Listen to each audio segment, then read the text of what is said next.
Okey, untuk korang yang peminat game Mobile Legend, kalau perlukan satu power bank, yang ni mungkin sesuai untuk korang. Okey, Assalamualaikum dan selamat sejahtera, jumpa lagi dekat channel My Collection ni. So hari ni saya nak buat satu lagi video unboxing dan juga simple review. Ni adalah power bank daripada Vention, tapi dia collab dengan Mobile Legend. Okey, Vention ni dia memang ada banyak keluarkan power bank pada saya, memang bagus-bagus lah dia punya kualiti. Dia punya kualiti dia bagus, charging speed dia pun laju, lepas tu dia punya harga dia pun pada saya masih lagi mampu milik lah. Okay, so yang ni dia special sikit sebab ini dia collab dengan Mobile Legend. Nampak dia ada design yang cantik kat sini, cuma dia agak seksi sikit.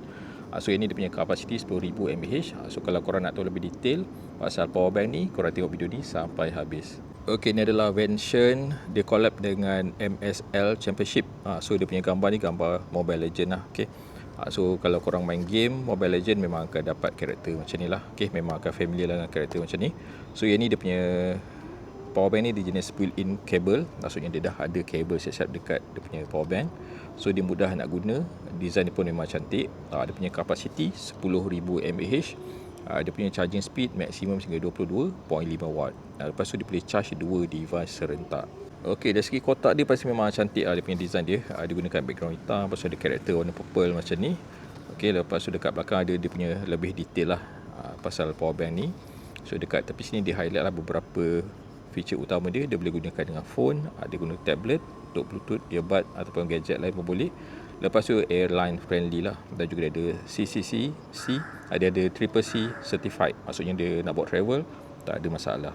Okey, so sekarang saya nak unbox. Kita tengok rupa dalam dia macam mana. Okey, senang je, just koyakkan dia punya bawah ni, dan buka dia punya bawah. Alright. So dalamnya akan dapat satu tray macam ni. Kotak dia dah kosong dah. Okay, so ni dia punya kabel. Dia dah terselit dekat sini. Kabel dia jenis macam ni. Dia pendek je. Dia nampak macam lanyard, tapi dia kabel lah. Okay, ni kita boleh ikatkan pada tepi power bank. Okay, dan ni dia punya power bank. Lepas tu dia ada bagi dia punya macam certificate ni. Dan juga dia punya user manual macam biasalah. So boleh refer dekat sini kalau nak tahu lebih detail pasal power bank ni. Okey, ni dia punya power bank. Dia punya design dia memang cantik lah. Dia nampak eksklusif.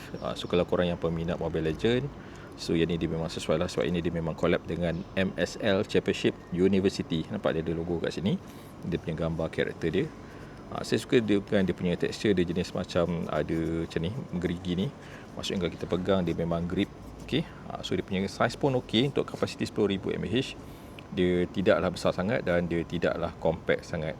So dia masih lagi travel friendly. So dia punya form factor nak pegang pun okey. Dia tak terlalu besar. Okey, dekat belakang ada dia punya lebih detail lah. Dia punya spek dia, kapasiti dia punya berapa kelajuan dia semua ada dekat sini. Okey.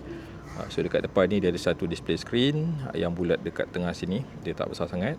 Dan tepi sini dia ada satu button. So kalau kita tekan, dia akan tulis lah berapa percentage bateri yang tinggal. So dekat bahagian atas ni dia ada 3 port. Satu type A, 2 yang type C. So yang ni untuk out sahaja. So kalau yang type C yang ni dia boleh in sahaja. Tapi kalau yang ni dia boleh in dengan out.